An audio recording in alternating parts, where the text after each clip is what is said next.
Hey everybody, welcome to the Logan Power Show. It's me, your host, Calvin Logan, live here at the Gibbes Museum of Art here in Charleston, South Carolina. Well, it's a privilege. I got a sneak peek, got to come in here, man. I'm enjoying myself. To the right, she's the program director, Ms. Lasley Steever. How you doing? Hi, nice to see you. Glad to Thanks have for you coming here. to the Gibbs. Yes, ma'am. Good to have you here. For those that are watching, the reason why we are here, it is a historical moment here at the Gibbes Museum of Art. They're going to be having the Black Refractions. Is here. It started on May 24th. It ends in August, in the next couple of months. August 18th. August 18th to be exact. Yes, ma'am. So this the only one in the Southeast. So I feel it's a privilege. I like to let you talk about it, and Sure. let's have some fun. Yes, absolutely. Well, we are thrilled to have Black Refractions here. This is a collection of highlights from the Studio Museum in Harlem. They're closed for renovation, so they are traveling their collection around the U.S. to 6 different venues. And as you said, we're the only venue in the Southeast that will be hosting this exhibition. And it is really the who's who of artists of African descent, starting works from the 1920s to present day. The Studio Museum in Harlem began in 1968, kind of a pivotal moment in civil rights history. And it wasn't a collecting institution in the beginning, but it became a collecting institution. And the artists who have worked with the institution, as I said, Carrie James Marshall, Titus Kaphar, Faith Ringgold, all of these names that are on the forefront of art African American artists that are working today, and we're thrilled to have it here. Yes, we are thrilled to have African Americans that paved a great deal of paving the way. So art is something that we do want to highlight. It's good that we want to broaden our horizons.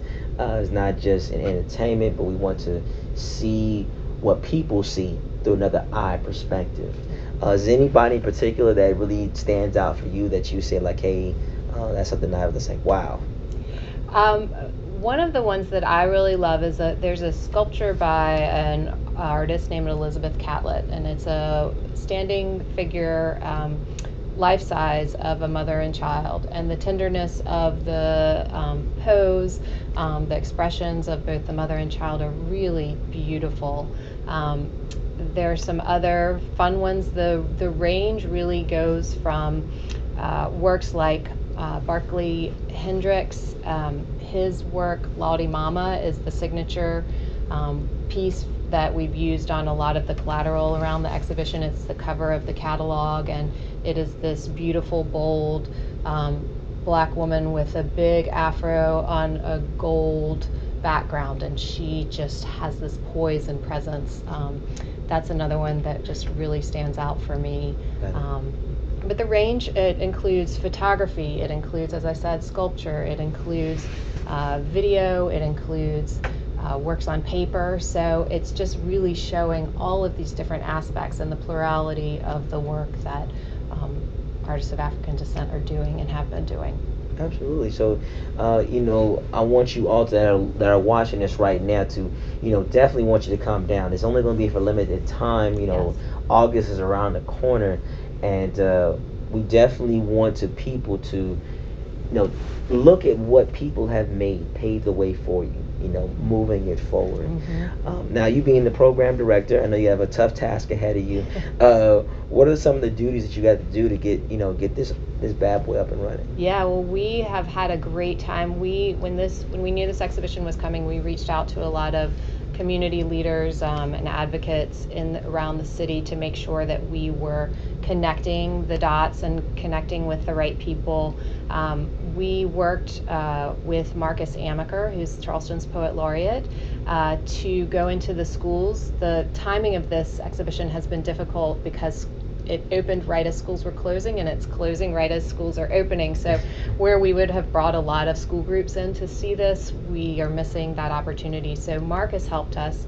We went into this 3 different schools in Charleston, and he worked with high school students using images from the exhibition they wrote poetry responses to the works. And we have been able to, with Marcus's help, he recorded the students reading the poetry, and so those are included on our mobile app. Some of them were selected to be on the wall labels, and that's been a really great way to tie together these works coming from Harlem, but with the Charleston local voices. So that's one thing that we've done and we love, and so people can experience that when they come to the museum. We also partnering with the Charleston Public Library, Charleston County Public Library, on 4 different artists talks. We invited 4 different Charleston artists to create responses to works in the exhibition, and they are going to share those works that they created, talk about the inspiration, and then there's a workshop for all the participants, so all the participants will be able to make their own responses.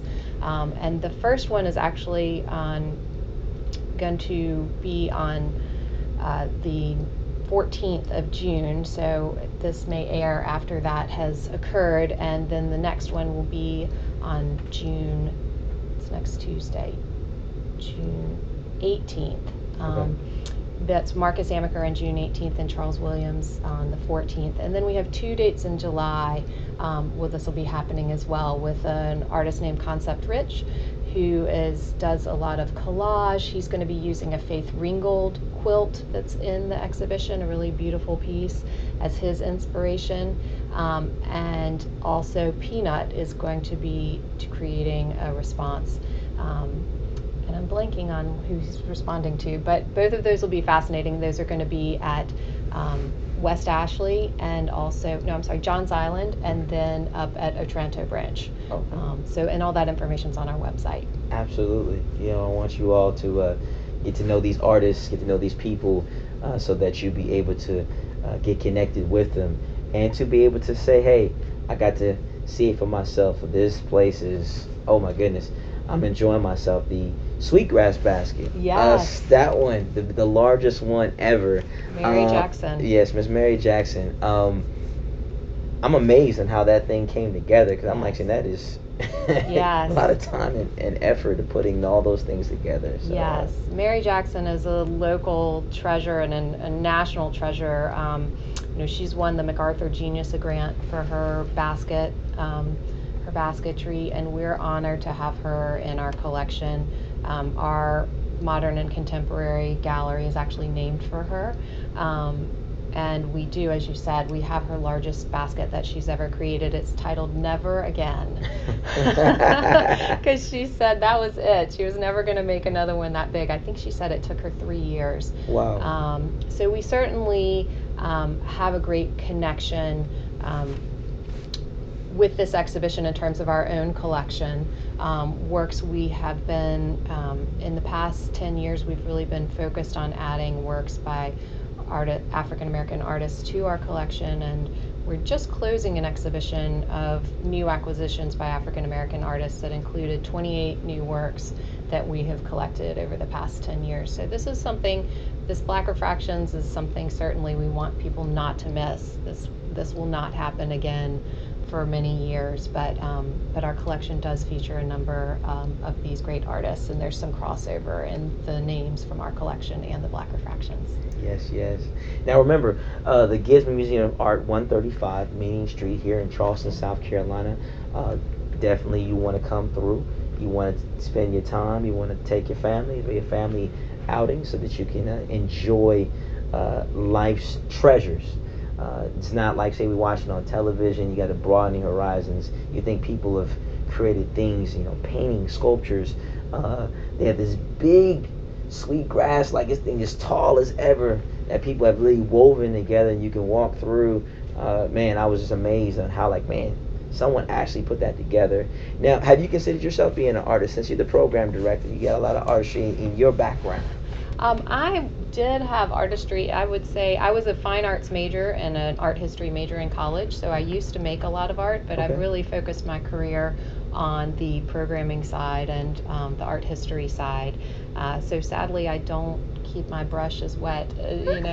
I need to get back in and pick up a paintbrush. We have great classes here, and I always think, I should just jump in on one of those classes. We have great classes for adults and for little ones, so that's a fun way to stay involved. Well, we got you get involved. You know what I'm saying? Like you haven't lost it. No one lost the touch. You got the touch. Show out. Maybe just rusty. Rusty. That's right. I got it. Now you also have here at the Gibbes Museum of Art, you guys do have a summer camp program that is pretty much full. It is full right now. We do have a waiting list, and people do move off that waiting list. So certainly, if you're interested in finding out more about it, all of the different sessions are listed on our website at gibbesmuseum.org, and we certainly are still taking names on the waiting lists. And there are a few, I think, for the older students. We have some teen and tween grade classes, camps that maybe still have a spot or two. But that's a great way for the students to get involved, and they get to come up into the galleries and look at the works of art, and then they get to go back and make their own artwork. So it's really it's a lot of fun to see their energy and excitement. Oh yes, yeah, I got a bundle of joys myself, so I understand. Hey, work on it. Yes. Definitely want to broaden your horizons.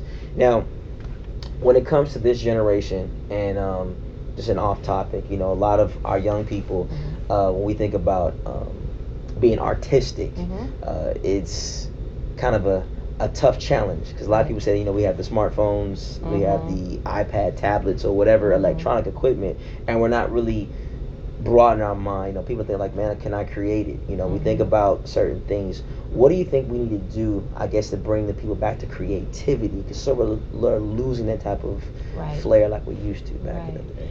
Well, I think that the technology certainly can be a tool, and you have to just not get sucked into like scrolling through your social media. I mean, that can be such a time suck for us. But I think really, it is good to put that down, to take time to come to a museum. I know for myself, whenever I walk through a museum, that is when I leave, was when I most want to go pick up a sketchbook or a paintbrush, and that's when my inspiration comes. So I think exposing yourself to those different experiences. We have a really fun program that we partner with Charleston Jazz, and we do 3 concerts in the summer. This summer they're all going to be tied into the Black Refractions exhibition, and Charleston Jazz selects the musicians. They come and look at the artwork, take inspiration, and create new compositions inspired by individual works of art. And then we project those images down in our lecture and reception hall. The musicians set up. So next Wednesday we have Richard White Trio is going to be here. We'll have a baby grand piano and the drums and bass, and they'll be performing brand new works that were inspired by the artwork. So we love seeing those connections across different artistic platforms. It doesn't just have to be that you want to paint or draw. I mean, I think finding those experiences and opening yourself up to them really is what this next generation can do to continue that creative streak. Amen. Yeah, so those that are watching me right now, hey, I'm talking to you young people.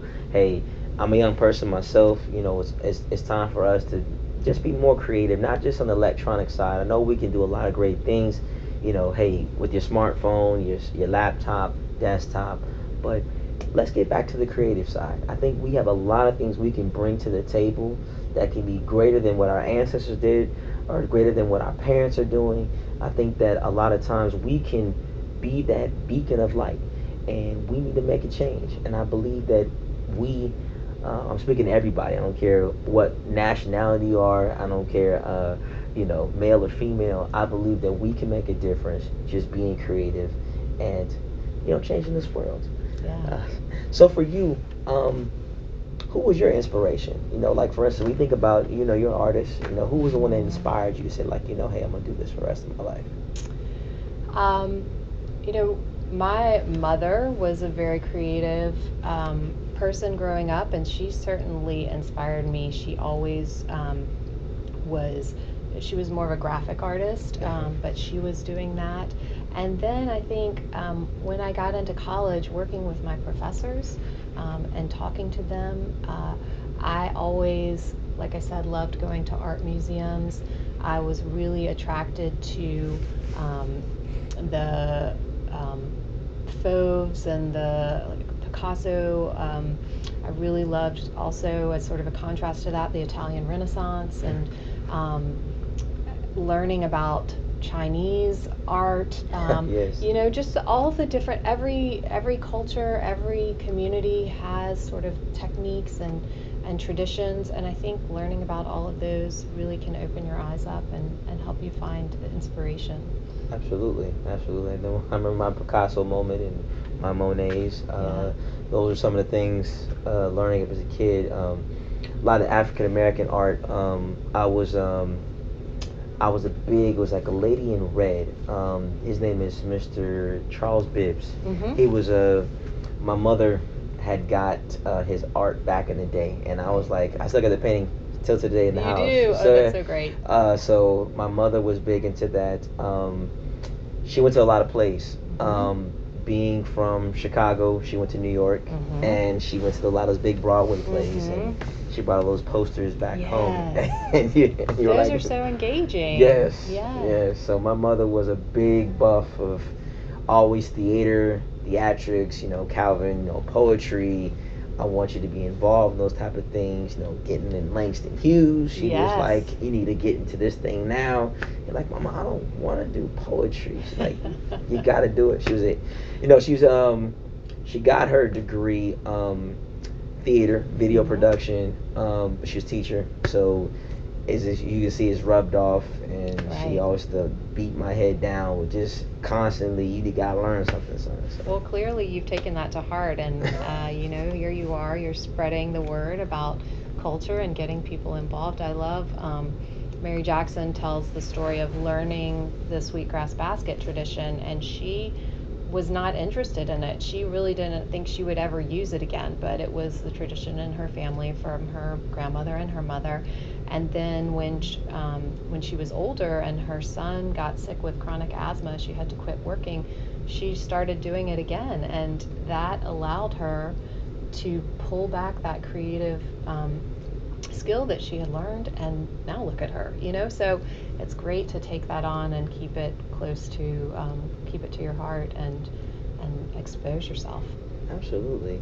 Well, I thank you for coming here today. Thank you so much. I'm glad you could come to the Gibbes and enjoy this exhibition. Absolutely. Hey, I'm enjoying myself. I want you all that are watching me right now, take it to heart. For me, I have to make sure that I pay it forward. So for me to be able to open up this brain and use some of this other 90+%, not just watching what you watch on television, I want to be able to see that we're making a difference. Yes. And we thank you for what you're doing here at the Gibbes. Thank you. And we want people just to see how you're making a difference here. Great. Good. Well, please come visit us. I definitely will. And for those that are watching me across the globe, I want you to pay it forward. I want you to read a book.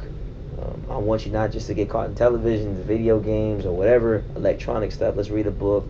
Let's have fun together. Let's have family time. Let's sit down. Let's bring it back. Let's make this a greater place, a greater world, and we'll make a difference. Hey, I love y'all. This is Calvin of the Logan Power Show, nationwide, worldwide. We're changing the global conversation. We love you. See you next week.